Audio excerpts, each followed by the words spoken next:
PDF के लिए Telegram join करें। डिक्टेशन स्टार्ट होगा 5 सेकंड के बाद।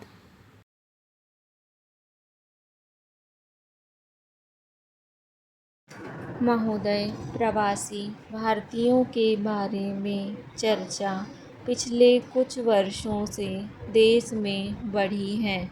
जब भी राष्ट्रपति, उपराष्ट्रपति और प्रधानमंत्री विदेश यात्रा पर जाते हैं तो उनकी भेंट वहाँ रहने वाले प्रवासी भारतीयों से कराई जाती है तथा उन्हें वहाँ आयोजनों में भी आमंत्रित किया जाता है। जब से देश में आर्थिक सुधारों की बात चली है, चीन उदाहरण को सामने रखते हुए प्रवासी भारतीयों से आग्रह किया जा रहा है कि वे भी प्रवासी चीनियों की भांति अपनी मातृभूमि में धन भेजकर या पूंजी निवेश कर उसे आर्थिक संकट से मुक्त कराएं। इस समय चीन में जितना भी विदेशी पूंजी निवेश आ रहा है या आया है, उसमें प्रवासी चीनियों का बहुत बड़ा भाग है।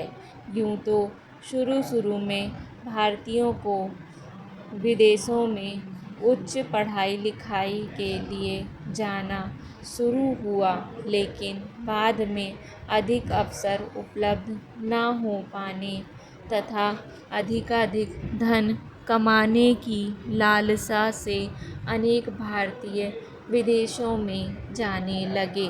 पश्चिमी देश जैसे जैसे औद्योगिक तथा आर्थिक रूप से उन्नत हो गए, वैसे वैसे उन्हें छोटे मोटे कामों के लिए श्रमिकों की आवश्यकता पड़ती गई। भारत जैसे देशों से जाने वाले ये प्रवासी उन कामों में खपते गए और अपनी मेहनत तथा ईमानदारी से उन्होंने वहाँ अपने पाँव जमाने शुरू कर दिए।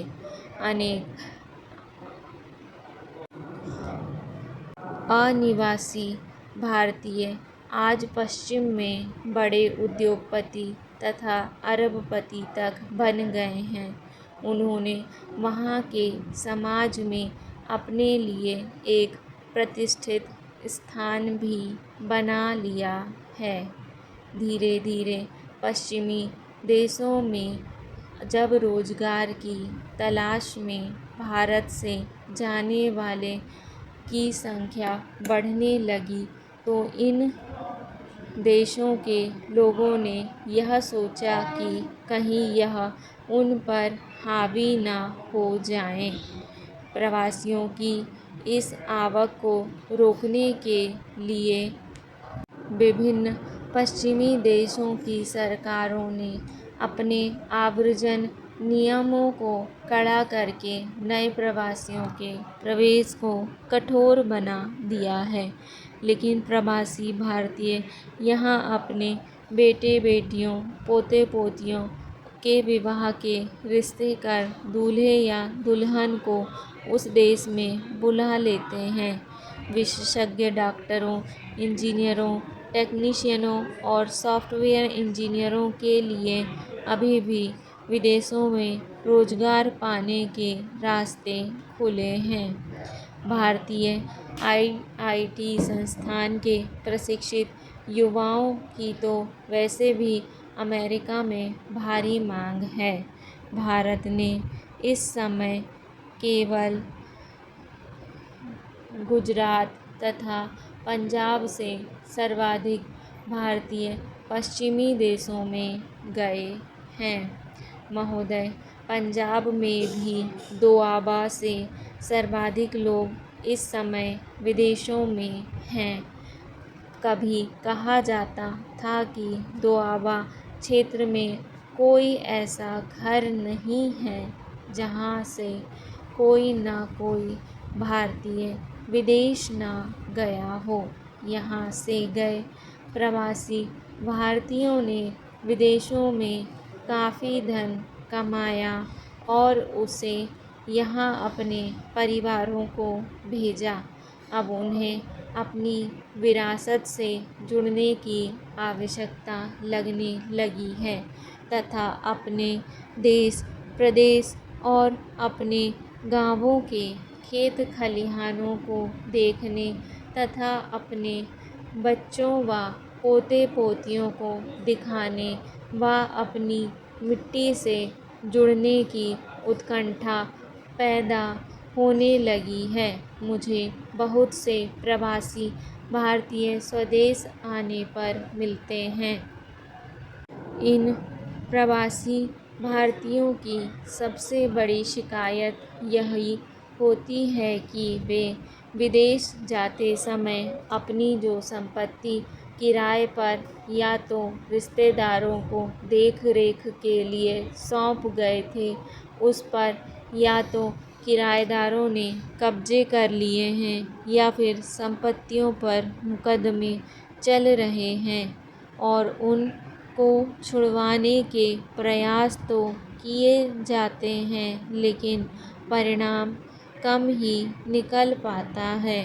जब से नई सरकार सत्ता में आई है, तब से पुलिस भी मानवाधिकारों के उल्लंघन के आरोपों के भय के कारण ऐसे मामलों में हस्तक्षेप नहीं करती।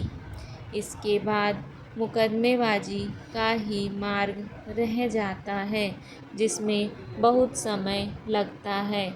अब पिछले दिनों राज्य सरकार ने प्रवासियों की कृषि भूमि पर अवैध कब्जे हटाने के लिए एक नया कानून बनाया है।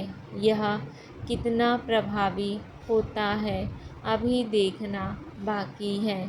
इन प्रवासियों की दूसरी सबसे बड़ी शिकायत यह है कि जैसे ही वे दिल्ली हवाई अड्डे पर विमान से उतरते हैं, तो अपने शहरों और गांवों को जाने के लिए उन्हें दिल्ली में बस या ट्रेन पकड़ने के लिए प्रतीक्षा करनी पड़ती है।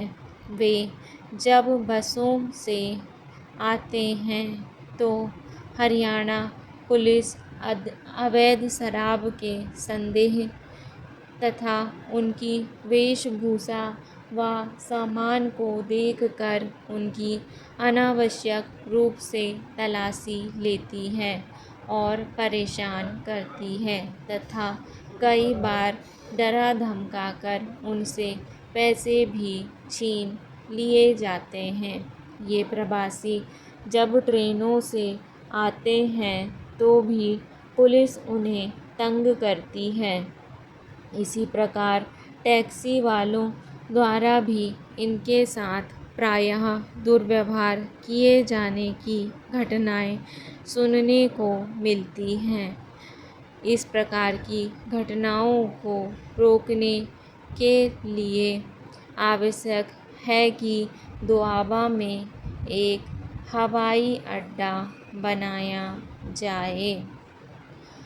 सभापति महोदय, सार्वजनिक वितरण प्रणाली ने जनसाधारण को कुछ सहायता पहुंचाने तथा कीमतों के उतार चढ़ाव पर संतुलित प्रभाव डालने में विगत 4 दशकों से महत्वपूर्ण भूमिका निभाई है। सूखे तथा अन्य प्राकृतिक आपदाओं में समय में यह प्रणाली विशेष सहायक सिद्ध हुई है। जब राज्य सरकारों तथा केंद्र शासित प्रदेशों के प्रशासन ने संकटग्रस्त लोगों को सार्वजनिक वितरण प्रणाली के माध्यम से आवश्यक वस्तुएं उपलब्ध कराने में सराहनीय कार्य किया है। वस्तुओं की पहुंच तथा उपलब्धता, ये 2 पहलू एक प्रभावी सार्वजनिक वितरण प्रणाली के लिए बहुत ही महत्वपूर्ण हैं। प्रायः यह देखा गया है कि सार्वजनिक वितरण प्रणाली की वस्तुएं हमारे देश के उन दूरस्थ स्थानों पर प्रभावी रूप में नहीं पहुंच पाती जहां पर भारी संख्या में गरीब लोग रहते हैं। शहरी क्षेत्रों में जनसंख्या के कुछ वर्गों जैसे अव्यवस्थित आवासीय क्षेत्रों में रहने वाले लोगों तथा निर्माण कार्य में लगे श्रमिकों के लिए भी अपेक्षाकृत और बेहतर तरीके से खाने पीने की वस्तुओं को जुटाने की आवश्यकता है। मेरी राय है कि सूखाग्रस्त क्षेत्र कार्यक्रम मरुस्थल विकास कार्यक्रम के अधीन सभी खंडों तथा समन्वित जनजातीय विकास परियोजनाओं के अधीन क्षेत्रों को एक पुनर्व्यवस्थित और अधिक प्रभावी सार्वजनिक वितरण प्रणाली उपलब्ध कराने हेतु विशेष ध्यान देने के लिए चुना जाना चाहिए। डिक्टेशन पसंद आए तो वीडियो को लाइक तथा चैनल को सब्सक्राइब ज़रूर करें। धन्यवाद।